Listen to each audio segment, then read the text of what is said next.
안녕하세요. 저는 21살, 그리고 17살 두 딸을 키우고 있는 40대 후반의 여성입니다.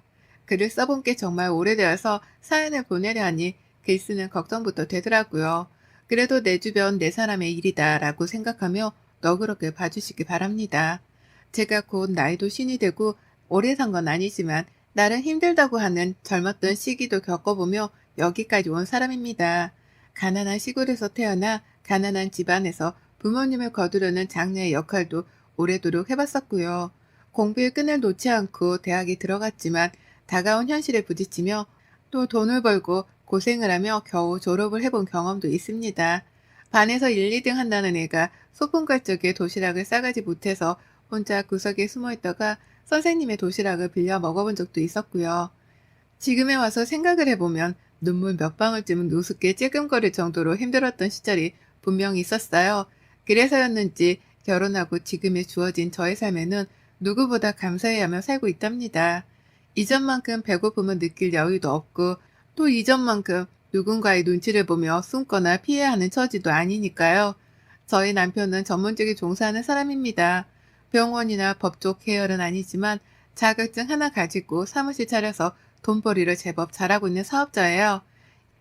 이 사람의 친구가 운영 중인 법인 회사에서 제가 잠시 일을 했었는데요. 거기서 오고 가며 만난 남편이랑 눈이 맞아서는 어찌해서 결혼까지 하게 되었습니다. 저에게는 참 대단한 왕자를 만난 꼴이었지만 남편에게는 많이 기울어지는 여자를 만난 꼴이었죠. 그게 정말 찐 사랑이고 했을지라도 주변 사람들 눈에는 많이 답답하고 싫었을 겁니다. 저희 시댁도 마찬가지였고요. 시부모님은 저를 무척 반대하셨어요. 학력도 좋고 직장도 제 능력으로 들어가 일을 하고 있었던 거지만 딱 하나 아무것도 보잘것없는 저희 집안 자체에 대해서 많이 싫어를 하셨답니다. 그러다 보니 저는 결혼을 하면 시댁 눈치를 많이 봐야 했답니다. 남편만 보고 있으면 나를 많이 아껴주고 또 돈 눈치, 사람 눈치 보지 않도록 많이 도와줬지만 시댁 앞에만 서면 저는 한없이 작아졌어요. 분명 나는 더 이상 돈 걱정도 하질 않는데 시댁이라는 단어만 떠올리면 뭔가에 많이 속죄해야 하는 것만큼 답답하고 눈치를 보게 되었답니다. 그건 40대 후반이 되어 내일 모레 50을 바라보고 있는 지금에까지도 변한 게 하나 없었죠. 시댁이랑 저희 집이 거리상 차를 타고 이동하면 겨우 20분 정도가 걸립니다. 제법 가까운 거리였는데 문제는 시어머니의 태도셨죠. 며느리를 싫어는 하지만 자주는 봐야겠고 옆에서 잔소리라도 한마디 더 퍼부으며 기강이라도 잡아야겠다고 생각을 하셨던지 저를 유독 찾으셨어요. 저희 남편이로 아주버님이랑 형님도 계시거든요. 그런데 형님네한테는 전화 한번 찔끔 하지 않으면서 저한테만큼은 참 자주 매달리다시피 하며 연락을 해오셨답니다. 집으로 오라고 말이죠. 저희 아주버님은 남편이랑 비슷한 계열에서 일을 하다가 지금은 완전히 사업만 하고 계시고요. 형님은 그 일을 거들고 계세요. 결혼하며 들었던 건데 형님네는 저희 집과는 비교도 안 될 만큼 덕망 높고 돈도 많은 부유하고 좋은 환경의 집안이었습니다. 듣기만 해도 시부모님께서 정말 좋아라 하겠구나 라는 걸 지레짐작할 수 있었을 정도였습니다. 그리고 그 예감은 적중했어요. 결혼을 하고 나서 보니 시부모님, 특히 시어머니가 형님 눈치를 그렇게 보더라고요. 제가 시어머니 눈치를 보는 것 마냥 시어머니도 형님 눈치를 보는 겁니다. 그냥 명절에 며느리한테 전화를 한 번 하는 것마저도 해도 될까 하는 고민을 몇 번이나 하고요. 형님께 전화를 거는 정도였습니다. 저한테는 그냥 생각나는 대로 밤이든 새벽이든 전화를 해대는 분이 말입니다.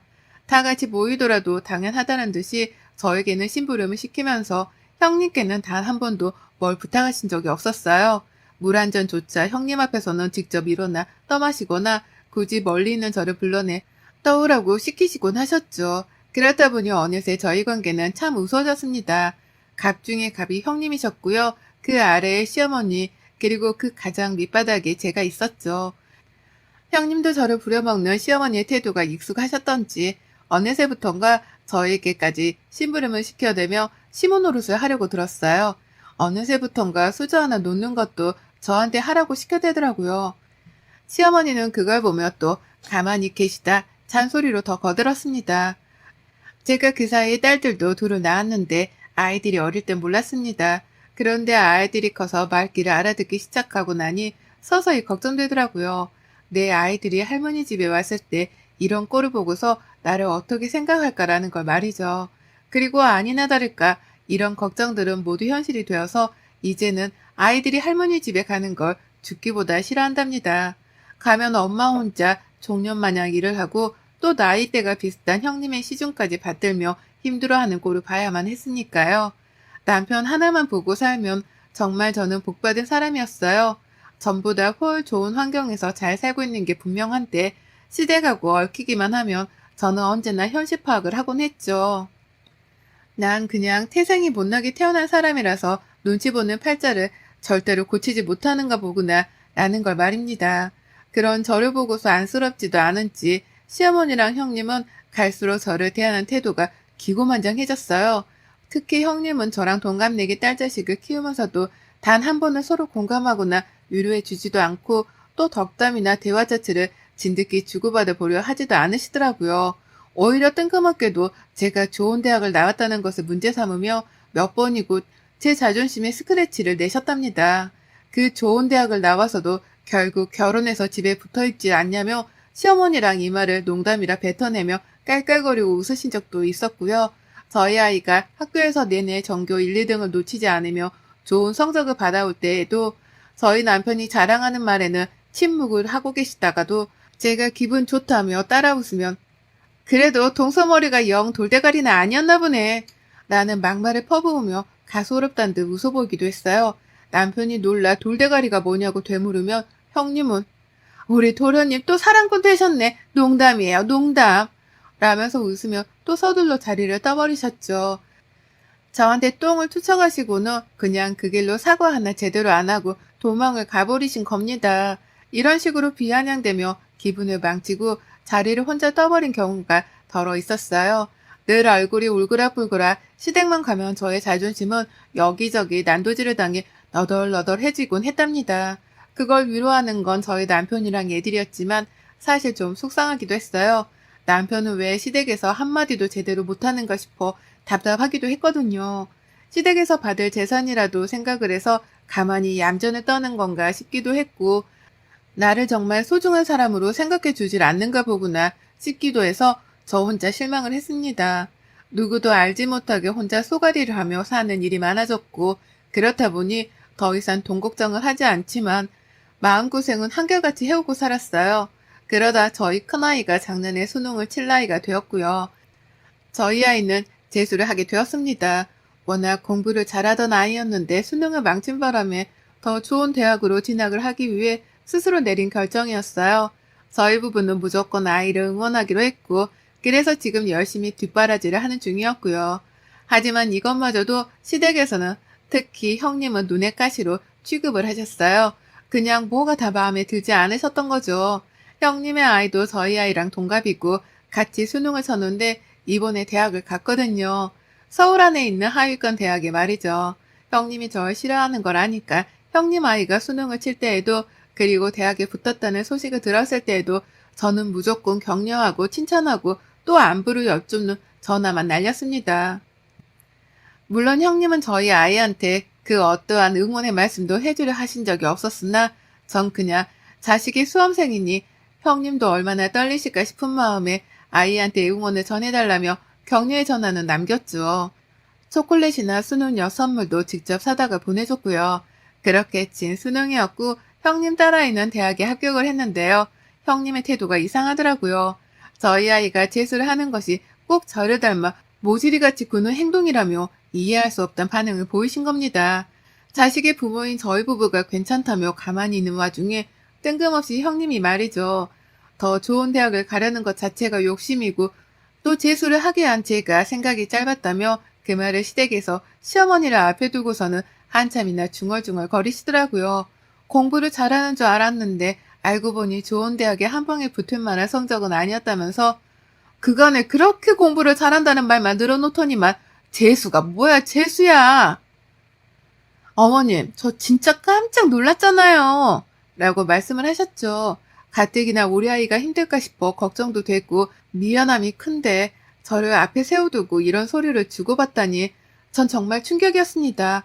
그런데도 형님은 충격받은 제 얼굴이 안중에도 없었는지 막말을 계속해서 뱉었죠. 다음에 만나도 또 그 다음에 봐도 늘 재수하는 아이는 잘 있냐는 말과 함께 자신은 절대로 자식에게 재수를 안 시킬 거라는 비교하는 말을 내려놓으셨답니다. 우리 아이가 정말로 좋은 대학에 합격을 할까 싶어 불안하기라도 하셨던지 좋은 대학에 간다고 쳐도 재수를 한다고 낭비한 그 1년을 누가 보상해 주는데 난 진짜 도서가 이해 안 가. 라는 말로 나중을 대비한 쐐기를 박아놓기도 하셨고요. 저희 아이가 계속해서 모의고사에서 좋은 성적을 거두고 있었거든요. 남편이 철부지마냥 시어머니 앞에서 아이 칭찬 좀 해달라며 말을 꺼냈더니만 그걸 가지고서 형님이 또 시비를 거신 것이었어요. 하여간 부딪혀봤자 좋은 소리를 듣지 못했고 그래서 우리 사이의 거리는 절대로 좁혀지지 않았답니다. 저도 힘들게 공부하는 우리 아이 흉까지 보기 시작한 형님을 슬슬 용서하지 못하기 시작했고요. 그러다 이번 추석 저에게는 악몽과도 같은 시간이었습니다. 저희 집안에서 추석에 시댁부터 가는 건 당연했는지라 당연스레 시댁부터 찾았어요. 갔더니만 형님네가 먼저 계셨고 형님의 애들도 다 와 있더라고요. 아니나 다를까 자리에서 일어나 제대로 인사다운 인사도 하질 않은 채 앉아만 계시던 형님. 시작부터 기운이 껄끄러웠습니다. 늘 당해왔던 일임에도 불구하고 왜인지 이번만큼은 느껴지는 분노가 꽤나 컸죠. 속으로 한숨을 팍 쉬면서 집안 눈치를 또 살피는데 어머님이 바로 부엌으로다가 저를 부르시더라고요. 가보니 명절 제사를 지낸다며 시어머니가 준비해 놓은 식재료가 한가득이었고요. 어머님은 당장이라도 요리를 하고 싶었으나 형님을 부르기는 눈치가 보였었던지 기다리다 제가 도착을 하자마자 저를 불러선 부엌에서 요리를 시작하셨습니다. 그렇게 저는 시댁에 도착을 하자마자 일을 했고 명절 요리를 다 끝내고 난 후 잠깐 쉬는 타이밍에 소파 끄트머리에 앉아있던 남편 옆에 앉았어요. 거실 한복판에 앉자니 형님이 자리를 차지하고 계셔서 살짝 불편했거든요. 그런데 형님이 고개를 돌려가면서 저를 찾더니만 거실 한복판에 앉으라며 저를 부르는 게 아니겠어요? 참고로 형님 나이는 쉰입니다. 나이가 반 100살인 어른이라고요. 진드역히 나이를 먹은 만큼 먹은 양반이 저를 거실 한복판에 앉으라며 불러 세워서는 TV까지 딱 꺼버리는 게 아니겠어요? 온 가족들이 다 보고 있던 TV를 꺼버렸으니 그 모든 시선들은 당연히 저랑 형님 두 사람에게로 향했답니다. 형님은 모든 시선이 우리에게로 향하자 그제서야 우리 수연이가 재수 공부하느라고 힘들 텐데 라는 말과 함께 TV 선반 옆에 있던 자기 핸드백을 직접 들고 오더라고요. 전 순간 기대를 했어요. 설마 재수하는 우리 아이한테 줄 선물이라도 준비를 해오신 건가 싶었거든요. 안 그럼 뜬금없이 TV를 보다 말고 그걸 꺼버리고서는 우리 아이 이름을 언급하며 가방을 들고 올 이유가 없었습니다. 그러니 전 남들이 그렇듯이 당연하게 선물을 기대했어요. 그럴 사람이 아니라는 걸 잘 알았지만 그 순간만큼은 분위기가 딱 그랬습니다. 저희 남편도 뭔가 받을 게 있는 건가 싶었던지 기대를 하고서는 자리에서 일어나 제 쪽으로 다가와 같이 앉아버렸고요. 그런데 소리가 이상했습니다. 이상 야릇했어요. 선물이라는데 재수를 하는 아이한테 줄 선물인 줄 알았는데 소리가 굉장히 부스럭거리면서 요란스럽더라고요. 그냥 요란스러운 게 아니라 무슨 플라스틱 과자 봉다리를 마지작거리는 와중에 뭔가가 부스러지는 듯한 소리까지 나는 듯이 부산스러웠습니다. 순간 신경이 곤두서다 못해 이게 뭔가 싶은데 형님의 가방 안에서 나온 그 무언가의 정체를 보자마자 전 소스라치게 놀라며 외마디를 뱉어내고 말았습니다. 아, 나는 탄식 말입니다. 그건 바로 미역이었어요. 네, 애 낳고 먹는다는 그 미역 말입니다. 시험을 앞둔 수험생에게는 미끄러진다는 속성 때문에 선물 중에서는 최악으로 꼽힌다는 그 미역 말이죠. 어린애가 미역국을 뜬금없이 먹을 것도 아니었고 그렇다고 미역을 특히나 좋아하는 애도 아니었는데요. 하고 많은 선물들 중에서 미역을 골라와 선물로 주려고 했다는 그 사실에 저는 재차 생각할수록 경악을 금치 못했답니다. 웬일로 형님이 저를 먼저 불러서는 딸아이까지 언급을 하며 가방을 찾아오길래 대단한 선물 혹은 현금이라도 줄 줄 알았다며 제 옆으로 쫄래쫄래 다가왔던 남편. 하지만 형님 가방 안에서 미역이 나오는 걸 본 순간 제가 내뱉은 탄식에 이어 남편도 바로 참 이라는 허무하단 한숨소리를 쏟아내며 당황히 어쩔 줄을 몰라 했죠. 그 순간만큼은 저희 부부가 모두 다 딸의 편이 되어서 이러한 무례를 범한 형님의 태도에 순간적으로 화가 차올랐네요. 공부한다고 가뜩이나 힘들어하는 아이인데 이게 무슨 역 같은 경우냐 싶었던 거였죠. 그리고 그제서야 알았습니다. 형님이 눈치 없는 척을 하면서 우리 도련님도 기대를 했나 보네. 내가 수연이 주려고 챙겨온 건데. 라는 말과 함께 가방 속 미역을 완전히 꺼내다가는 제 앞에 놓아주셨거든요. 근데 그걸 자세히 보니까 먹던 미역이더라고요.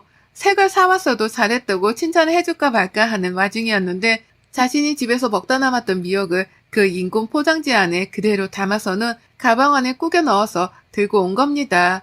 뒤에서 시어머니란 사람은 그걸 보고 피식거리며 웃기까지 하고 있었고요. 순간 이 사람들이 괴물들인 줄 알았어요. 본인도 얼마 전 수험생의 엄마여서 미역이 선물로는 최악이라는 걸 잘 알고 있었을 텐데도 일부러 저에게 엿을 먹이겠다고 굳이 재수하는 딸까지 건드려 열불이 나게 한 것이었죠. 그러니 남편도 이것만큼은 더 이상 참기 힘들다 싶었던지 이걸 공부하는 애들 중에서 누가 먹는데요? 참 형수님도.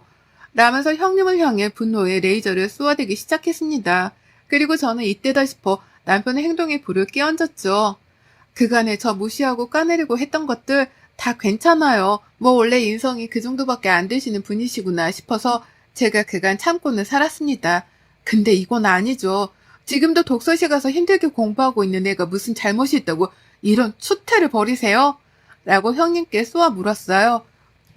웃음기 하나 없이 살기 가득한 표정으로 말이죠. 남편도 제가 한 말에 가슴이 아프고 감동이었던지 딸을 지켜보겠다며 자리에서 벌떡 일어나 당장 그 미역을 쓰레기통에 가져다 버렸고요. 그러다 형님은 아주 당황을 하며 말씀하셨어요. 내가 뭘 잘못했다고 부부가 같이 나서서 이래? 내가 기껏 생각해서 챙겨왔구만. 부부가 참 너무하네.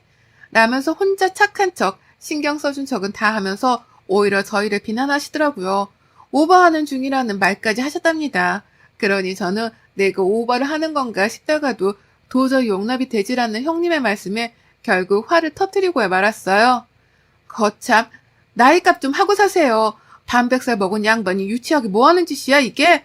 정말 수준 낮아서 더는 같이 상종을 못 해주겠네. 라는 말과 함께 자리에서 벌떡 일어나 버렸습니다. 그리고는 남편이 쓰레기통에 가져다 버렸던 그 미역을 다시 꺼내 가져와서는 거실 한복판에서 난리를 쳤죠. 미역을 손으로 부시고 쪼개고 바닥에 떨어뜨려 발로 밟아가면서 시댁을 개판으로 만들어 버렸답니다. 난리부르스로 떨었어요. 형님께는 사과란 말도 안 했어요. 어차피 그 성격에 사과 따위는 없다는 걸 제가 누구보다 잘 알았거든요. 기대하는 게 없었기 때문에 사과는 바라지도 않았고요. 전 단지 제가 지금 너무 화가 나다 못해 감정을 다스릴 수가 없으니 내가 미치면 얼마나 미치는지에 대해서 보여줘야겠다는 생각뿐이었습니다. 그래서 멀쩡한 미역을 갖다가 형님이 보시는 앞에서 미역을 부셔다가 버려댔죠. 정말 한순간에 시댁은 시커먼 것들이 사방팔방에 뿌려져서 난리였어요. 딴 게 아니라 이게 바로 개판이구나 싶었습니다. 남편은 흥분한 저를 말려야겠다 싶으면서도 속이 시원하긴 했던지 슬그머니 바닥에 떨어진 미역을 발로 차버리더라고요. 그건 정말로 제 남편이 미역을 갖다 버린 것에 이어서 할 수 있는 최선의 방법이었기에 전 흐뭇해하면서 내버려뒀어요. 그리고 그난리가 난 시댁을 뒤로한 채 제사상이고 뭐고 아무것도 도울 생각을 안 한 채 집에 가고자 남편을 불렀습니다. 갈 준비를 하라고 말이죠. 시어머니는 그제서야 앞에 나서서 어딜 가냐며 절 붙잡으려 하셨어요. 제가 가버리면 집안에서 제사를 도울 며느리가 없었기 때문에 혼자 그 개고생을 다 하셔야 했거든요. 그게 겁이 났던지 제가 가면 안 된다는 걸 아시고는 어떻게든 붙잡으려 하셨는데요. 전 그런 어머님을 뿌리치고선 급기야 다시는 시댁에 찾아오질 않을 테니 알아서들 침묵 다지며 잘 지내라는 말을 통보해 버렸답니다. 둘째 며느리는 이제 없는 취급하고 사셔도 된다고 하면서 말이죠. 그 순간 시어머니의 눈동자가 흔들리는 게 보였습니다. 저를 자꾸만 힘들게 하면 이런 상황이 올 거라는 걸 예상하지 못했던 건지 놀라다 못해 충격을 받은 표정이시더라고요. 하지만 상관없었어요. 아무 미련 따위도 남지 않은 시댁이었습니다. 저런 통보를 하자마자 뒤도 돌아보지 않고서 집을 나와버렸어요. 이제는 다시 안 찾아봐도 된다는 생각에 괜시리 속이 시원해 하늘을 한번 올려다봤고요. 뒤따라 차키를 들고 온 남편은 저를 집까지 바래다 주고선 다시 시댁으로 돌아갔습니다. 제사를 지내긴 지내야 하는데 와이프한테 같이 있어달란 말은 차마 못하겠었다고 하더라고요. 그래서 집으로 바래다 주기로 했다고 말이죠. 또 그와 동시에 남편은 말했습니다. 잘했어. 오늘 정말 잘했어. 그날 일을 피웠으니 다신 형수님도 말을 함부로 못하실 거야. 당신은 그냥 오늘 당신이 한 말만 잘 지켜. 절연하고 다신 우리 집이랑 얽히지 마. 라고요. 제가 절연하겠다고 한 것에 동의를 해준 거예요. 그러니 명절이어도 자기 혼자 시댁에 갈 거니까 저는 절대로 다신 참석하지 않아도 된다는 말도 해준 것이었습니다. 천군만마를 얻은 기분이었어요. 기분이 째져라 좋았답니다. 그 말을 듣자마자 핸드폰도 바꾸기로 결심했고 다신 죽을 때까지 시댁의 시작 것들은 그 누구하고도 얼굴 보고 살지 않기로 하늘에 맹세했답니다. 그리고 저는 결혼하고 처음으로 명절에 2다리 뻗고 누워보고 배달 음식이란 걸 시켜 먹으며 그 어느 때보다 행복하고 여유로운 명절을 보냈답니다. 내 딸들이랑 둘도 없이 좋은 시간을 보내서 후회도 없고 미련도 없네요. 그리고 전 앞으로도 다가올 모든 명절들을 이렇게 휴가로 여기며 살 겁니다. 형님의 재수 옴붙은 행동 덕분에 결국 절연 선언을 하고 자유를 찾았네요. 여러분의 생각은 댓글로 남겨주세요. 오늘도 시청해 주셔서 정말 감사합니다.